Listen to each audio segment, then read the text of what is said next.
Hello বন্ধুরা, মাঝে মধ্যেই ক্যামেরায় এমন কিছু রেকর্ড হয়ে যায় যেগুলো রেকর্ড না হলে কেউ কখনো বিশ্বাসই করতে চাইবে না। আসলে টেকনোলজির এই যুগে মানুষের তৃতীয় চোখ হিসেবে কাজ করে ক্যামেরা। তো চলুন আমাদের এই তৃতীয় চোখের কল্যাণে দেখে নেওয়া যাক আমাদের পৃথিবীতে ঘটা এমন কিছু অবিশ্বাস্য ঘটনা। মানুষ মৃত্যুর কত কাছে পৌঁছাতে পারে এই ভিডিওটি যেন আরেকটি জলজান্ত প্রমাণ। এই ব্যক্তি জঙ্গলে ঘুরতে গিয়েছিল।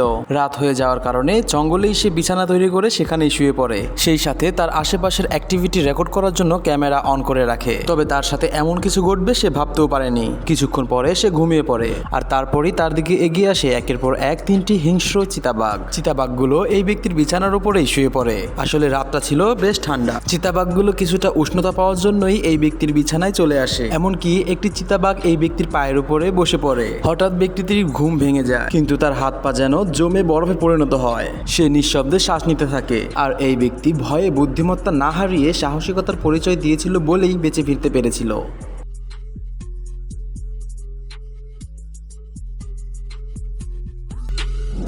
প্রযুক্তির সাথে সাথে চোর তাদের চুরি করার কৌশল কতটা আপডেট করেছে নিজ চোখেই দেখে নিন।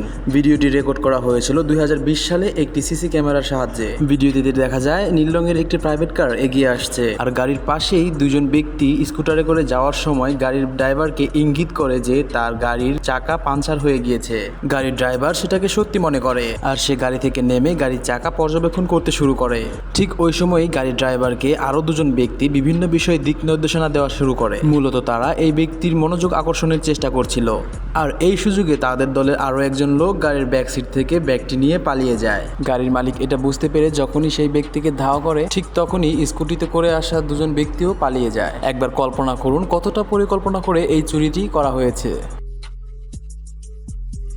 আসলে পোশাক দেখে কাউকে বিচার করা উচিত নয় তা আরও একবার বুঝতে পারবেন এই ভিডিওটি দেখলে। বেশ কিছুদিন আগে থেকেই এই ব্যক্তি শোরুমে এসে নিজেকে একটি মাল্টিন্যাশনাল কোম্পানির ওনার হিসেবে দাবি করে। তাই দোকানের কোনো কর্মচারী তাকে কোনো রকম সন্দেহ করে না, কারণ তার পোশাক দেখে সেই সন্দেহ করার কোনো অবকাশই ছিল না। আর এই ব্যক্তি সেই সুযোগ নিয়েই প্রতিদিন এভাবে বিভিন্ন জিনিস চুরি করে নিয়ে যেত। তবে কথায় আছে চোরের 10 দিন গৃহস্থের 1 দিন। এই ব্যক্তি অবশেষে ধরা খেয়ে যায় আর তারপরেই তাকে বাধ্য হয়ে তার সুটবুটের ভিতর থেকে বিভিন্ন চুরি করা জিনিসগুলো এভাবেই ফিরিয়ে দিতে হয়। একেই যেন বলে প্রফেশনাল চোর।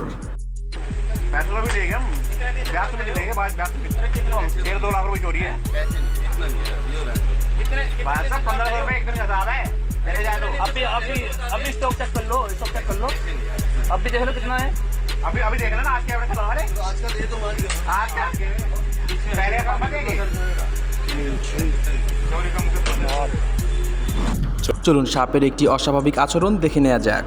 হ্যাঁ, আপনি দেখতে পাচ্ছেন একটি সাপ নিজের শরীরের উপর এভাবে ঘুরছে। আসলে সাপের এমন আচরণ খুবই দুর্লভ। আপনি এখন যে ভিডিওটি দেখতে চলেছেন এই ভিডিওটি দেখার সময় প্রথম দিকে আপনার গায়ের লোম দাঁড়িয়ে যাবে, কিন্তু শেষটা দেখলে বুঝতে পারবেন ভিডিওটির মূল রহস্য।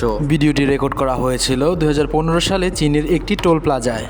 গভীর রাতে একটি গাড়ি অটোমেটিক ড্রাইভ করতে করতে টোল প্লাজার দিকে এগিয়ে আসে। ব্যারিয়ারের কাছে এসে গাড়িটি থেমে যায়। গার্ড টোলের জন্য হাত বাড়িয়ে দিলে সে গাড়ির মধ্যে কোনো উপস্থিতি বুঝতে পারছিল না।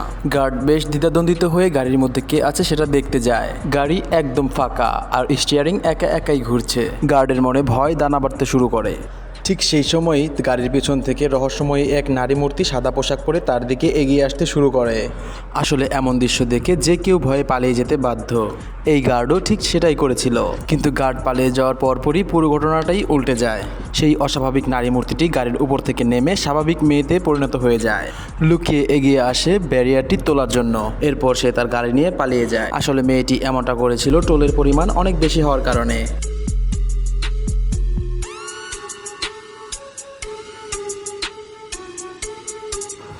ভিডিওটি ভালো লাগলে শেয়ার করতে পারেন। আর আপনি যদি এরকম ভিডিও পছন্দ করেন তাহলে অবশ্যই চ্যানেলটি সাবস্ক্রাইব করে দিবেন।